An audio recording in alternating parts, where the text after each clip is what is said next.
De nos jours, une des modes et un des sports vers les gens vont beaucoup, c'est le fitness. Les gens veulent être en shape, les gens veulent avoir des abdominaux, les gens veulent faire des diètes, soit pour une meilleure santé ou soit pour des changements esthétiques. Ce qui arrive souvent, c'est que les gens vont se diriger aussi vers les compétitions de fitness où ils vont aller vers des déficits caloriques très, très sévères. Évidemment, leur corps va changer beaucoup et pour se rendre à des niveaux de fitness de compétition, on parle d'un pourcentage de gras très bas, très extrême. Le problème n'est pas durant la préparation, mais souvent après la préparation. Les gens vont tout simplement relâcher tous leurs efforts. Ils vont abandonner le programme alimentaire qu'ils avaient consommé durant des semaines.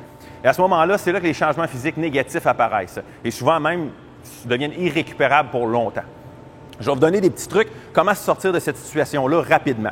Évidemment, il faut à la base calculer que ça prend au moins 4 à 8 semaines pour pouvoir sortir d'un déficit calorique sévère sans affecter le physique de manière trop négative. La pire chose à faire à ce moment-là, c'est d'augmenter drastiquement vos calories. Vous êtes à la base dans une situation hormonale qui est très désavantageuse. On va parler de la thyroïde. La conversion des hormones thyroïdiennes se fait malheureusement plus lentement que lorsque vous avez des calories plus élevées.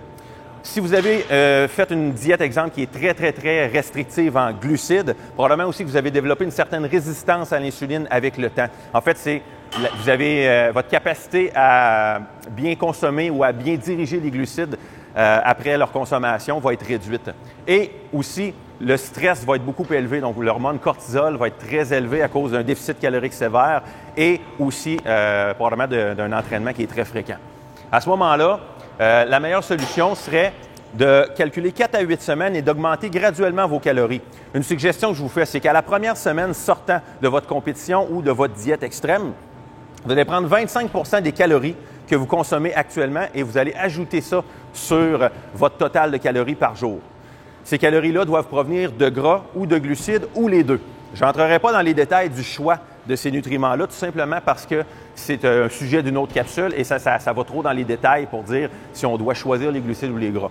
Donc, à ce moment-là, je vous dis soit les deux ou un des deux.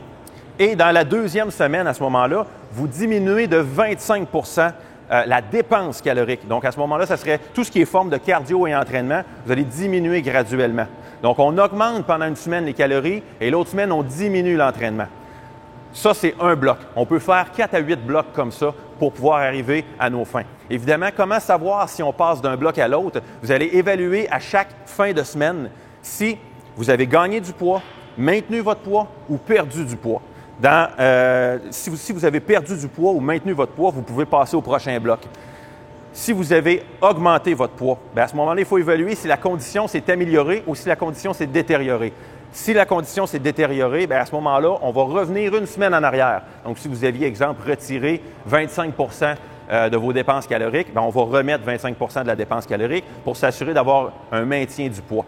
Si vous avez augmenté votre poids et que votre condition s'est maintenue, à ce moment-là, c'est positif. C'est probablement du stockage de glycogène, de la masse musculaire tout simplement. À ce moment-là, vous pouvez passer à la deuxième étape. Donc, à retenir, la pire chose à faire après une diète sévère, c'est d'augmenter drastiquement vos calories, de faire des refeeds ou des cheat meals trop régulièrement et surtout, un point important, couper toute forme de stimulant, optimiser votre sommeil et diminuer votre stress au maximum.